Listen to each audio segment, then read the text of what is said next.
잠언 23장입니다. 23장 17절로부터 끝절까지 봅시다. 17절에서 35절입니다.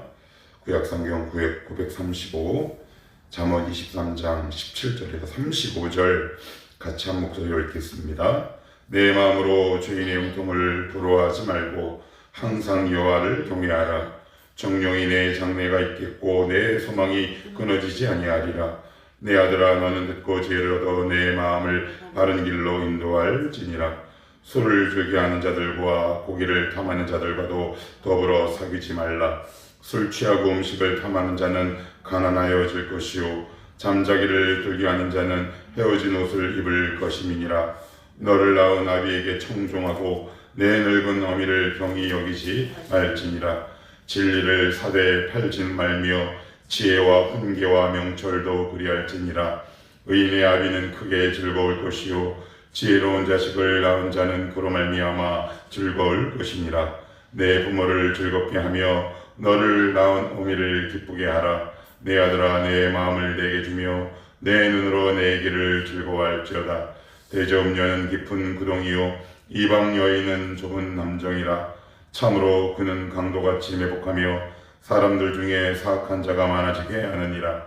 재앙이 누게 있느뇨 근심이 누게 있느뇨 분쟁이 누게 있느뇨 원망이 누게 있느뇨 까닭 없는 상처가 누게 있느뇨 붉은 눈이 누게 있느뇨 술에 담긴 자에게 있고 혼합한 술을 구하러 다니는 자에게 있느니라. 포도주는 붉고 잔에서 번쩍이며 순하게 내려가나니 너는 그것을 보지도 말지어다.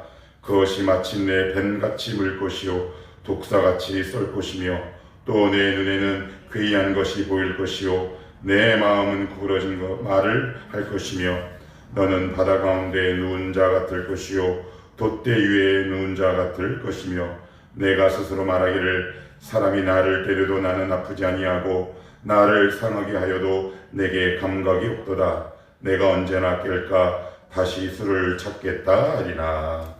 아멘. 어제는 탐심에 관해서 이야기했습니다. 저마다 사람이 갖고 있는 탐심의 종류가 다릅니다. 그래서 그 연결고리가 있다고 그랬습니다. 탐심에 느슨해진 틈과 벽이 있다고 그랬습니다. 그러면 오늘은 그것이 우리의 삶 속에 어떻게 구체적으로 나타나고 여기에 대해서 과연 성경은 어떻게 증언하고 있는지, 자 17절 말씀을 이제 제가 다시 읽겠습니다. 내 마음으로 죄인의 형통을 부러워하지 말고 항상 여호와를 경외하라. 그래요.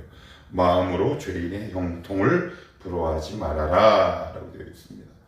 죄인의 형통이 부러운 경우 있죠. 근데 우리는 보통 이 말씀을 저렇게 악하게 잘 사는데 저렇게 잘 된다고 하나님 어디 계셔? 라는 수준으로 이 본문을 이해합니다. 그러나 훨씬 더 깊은 의미가 있습니다. 무슨 뜻이냐? 그들이 짓는 죄가 부럽다는 겁니다. 그래서 여러분, 우리의 속마음을 하나님 앞에 솔직히 드러내셔야 합니다. 우리는 교묘하게 기만하고 포장하는 가면의 대가들입니다. 죄의 특징과 속성이 바로 그렇습니다.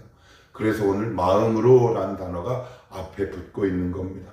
내 마음에 뭐가 있는지 하나님 앞에 솔직히 드러내라 라는 뜻을 담고 있는 거죠. 너 정말 그들이 처한 상황과 환경이 부럽냐? 그런데 그 이면을 또 까고 한꺼풀 또 까보면 거기에 뭐 어떤 의미가 있느냐? 내 마음에 저들이 짓는 죄와 똑같은 죄를 짓고 싶은 나의 마음이 부러움이라는 그 표면 위에 이렇게 덮여 있는 겁니다. 하나님 앞에 정직해야 합니다. 우리는 잘 모릅니다. 나 너 되게 부러워. 그러나 그 이면에는 어떤 의미가 숨겨져 있다? 그들이 짓는 형통 이전의 죄 행태와 모양이 여전히 내가 부러워하고 있음을 보게 됩니다. 그래서 시기하고 불평하는 사람들의 특징이 뭐냐면 그 안에 죄의 화로산 같은 이 불꽃들이 활활 타오르고 있는 겁니다.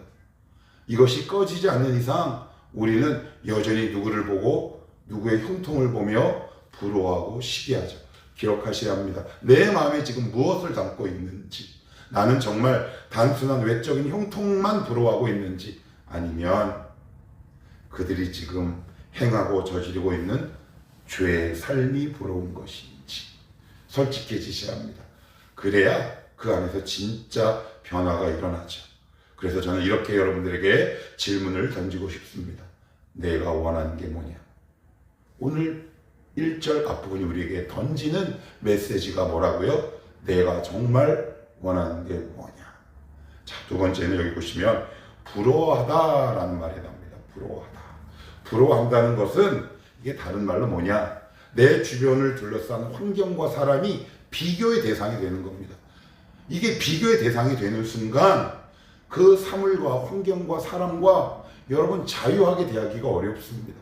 생각해 보십시오. 나랑 친한 지인 가운데 정말 내가 부러워하고 마음에 시기가 있는 사람과 이렇게 얘기를 하지만 마음이 평안합니까? 뭔가 마음이 껄끄럽지요. 그를 자연스럽게 인격적으로 대하기가 어렵단 말이에요. 그러면 부러움의 끝은 어딜까요? 시기와 불평과 원망으로까지 이어집니다. 여러분 민수기 보시면 이스라엘 백성은 어디와 비교하냐면 비교하지 말아야 할 애국과 자신의 처지를 비교하지요. 그 출발이 뭡니까? 그들 안에 아직 죄악의 씨앗과 불꽃이 활활 타오르고 있었다라는 이야기입니다. 내가 지금 무언가를 보고 내가 비교하기 시작했다면 하나님 앞에 솔직하게 말씀하셔야 합니다. 하나님, 아직도 제 안에 끊어지지 않는 이 활활 타오르는 죄의 욕망이 있습니다. 주님, 저를 긍휼히 여겨주시고 나의 시선을 비교와 시기와 불평과 원망이 아니라 감사로 바꿀 수 있도록 도와주시옵소서. 그래서 왜 성경은 왜 우리에게 그토록 감사를 명령하고 계실까? 시편 53편 23절 구명한 말씀이죠. 감사로 제사 드리는 자가 나를 영화롭게 하나니 그 행위를 옳게 하는 자에게 나의 구원을 보이리라. 그죠? 하나님 앞에 감사하는 게 하나님 보시기에 옳은 행위다라고 얘기합니다. 감사는 참 놀라운 역사가 있죠. 또 다른 하나님의 일을 불러오는 강력한 촉매인 동시에 그 문제를 해결하는 재창조의 능력이 있습니다. 그래서 빌립보서 4장 6절 7절에도 기도할 때 가장 필요한 덕목과 그 출발이 감사로 드리는 기도입니다. 만약에 지금 여러분들의 마음이, 여러분들의 시선이 누군가 아니면 무언가에 비교가 내 안에 들어오고 있다면 오늘 말씀을 통해 우리의 중심을 다시 한번 깊이 성찰하는 계기가 되었으면 좋겠습니다. 난 정말 죄가 부러운 것인가? 성경은 그렇다. 그러니 그 마음을 어떻게 하느냐? 뒷부분에 이렇게 이야기합니다. 말고 항상 여호와를 경외하라. 그래.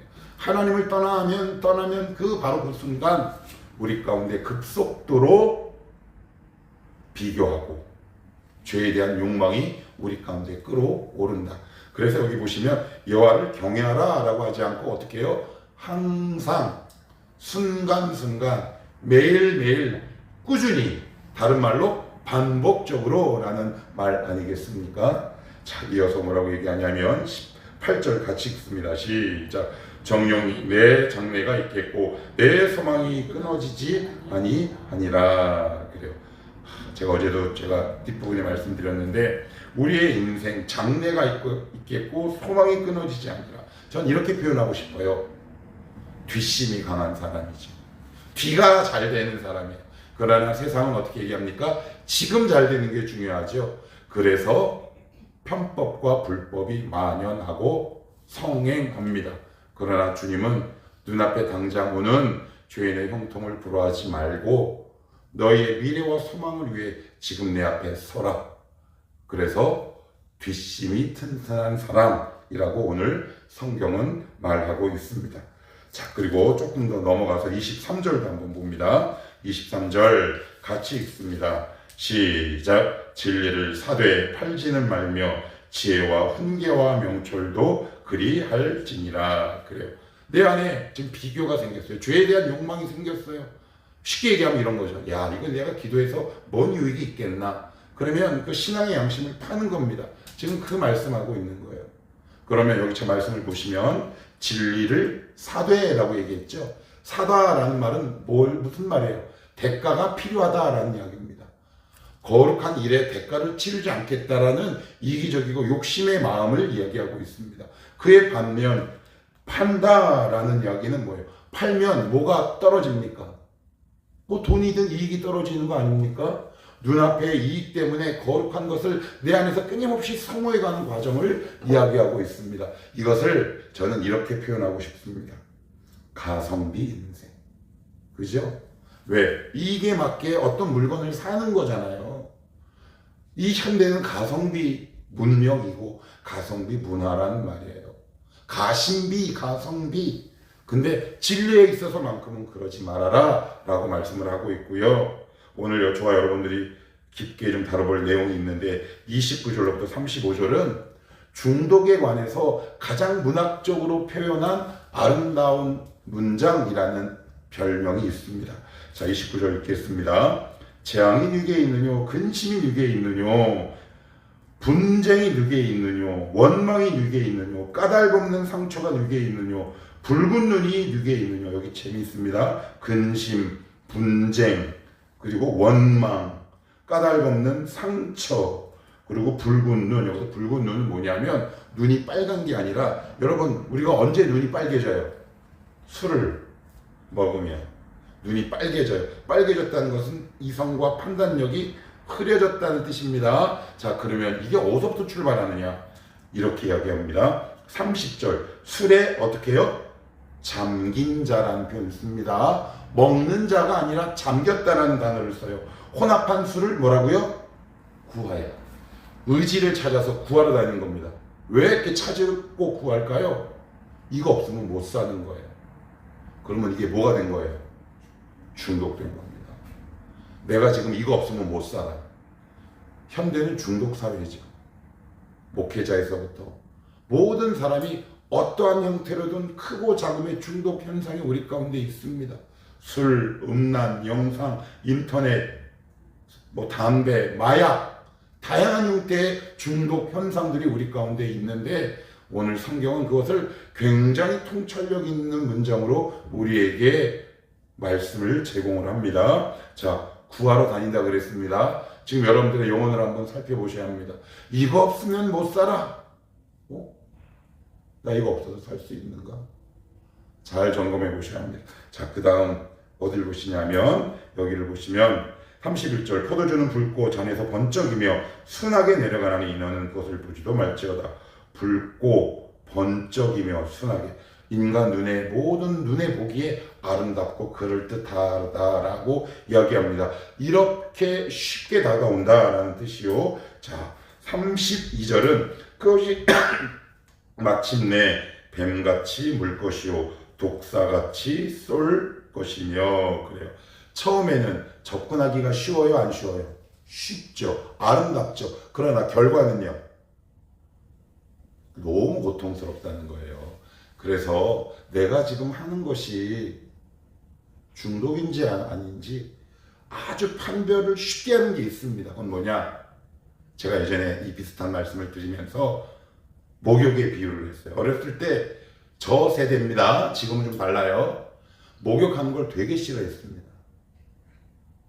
그런데 어른들 손에 가서 목욕 딱 갔다 와서 우유나 음료 한잔 이렇게 주고 목욕탕에서 나오는 애들의 얼굴은 너무 해맑습니다. 어떤 일을 하고 나서 여러분 가운데 후회가 남아있으면 그것은 내가 지금 거기에 몰두해 있는 겁니다. 또 비슷한 예가 있죠. 하나님 앞에 나오는 것이 그것일 수 있습니다. 나오기 쉽지 않지요. 아침에 나오는 것 결코 쉽지 않습니다. 그러나 기도가 그렇고요. 말씀 묵상이 여러분 늘 즐겁습니까? 우리의 의지와 노동이 필요하단 말이에요. 처음에는 출발하기가 어려워요. 그러나 그 가운데 들어가 하나님의 음성을 듣고 때로는 내 마음에 평안이 오면 처음에는 어려웠지만 뒤가 좋죠. 처음에는 어렵지만 뒤가 좋은 거예요. 그래서 첫 번째, 여러분 뒤가 좋은 것, 끝나고 나서 좋은 것을 선택하며 살아가십시오. 그게 지혜로운 인생입니다.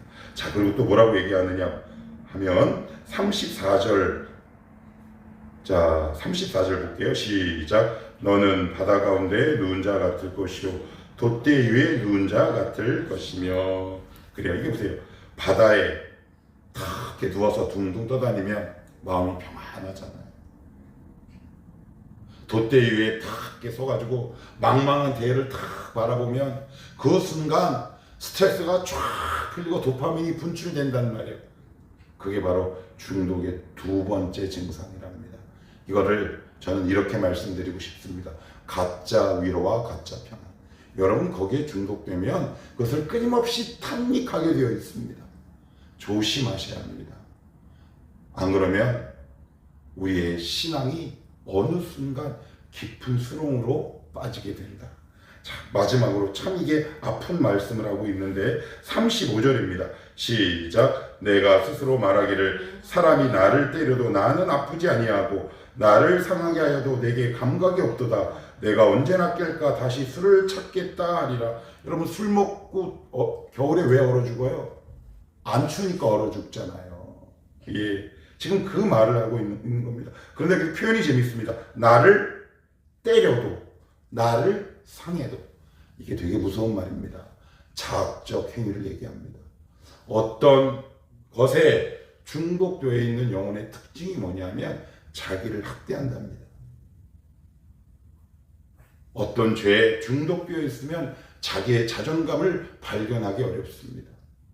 그리고서는 말로 이렇게 얘기합니다. 나는 하나님만 있으면 돼. 여러분 말에 속지 마셔야 합니다. 간혹 가다가 나는 하나님만 보고 막 산다고 얘기하는 사람들 가운데 은밀히 어떤 거에 중독되어 있는 영혼들이 의외로 많습니다. 목회자들. 말로는 뭐라 그래요? 그러나 오히려 그 말 때문에 본인 스스로 학대하는 경우가 되죠.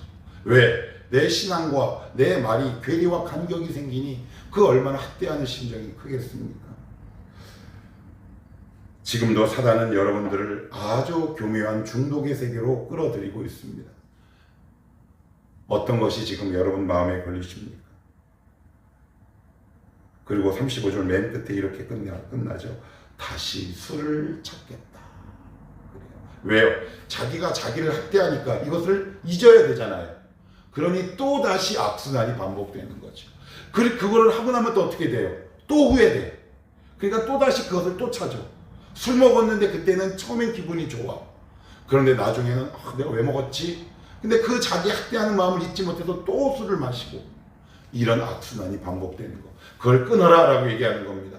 하나님이 오늘도 우리에게 경고하시고 권면하고 있습니다. 중독의 습관 늪에서 벗어나라. 그리고 나를 찾으라. 그리고 우리의 인생이 앞부분이 반짝하고 끝나는 인생이 아니라 여러분 뒤가 가면 갈수록 아름다운 인생이 되시기를 축복합니다. 그래야 그것이 정말 멋진 인생 아닙니까? 기도합시다.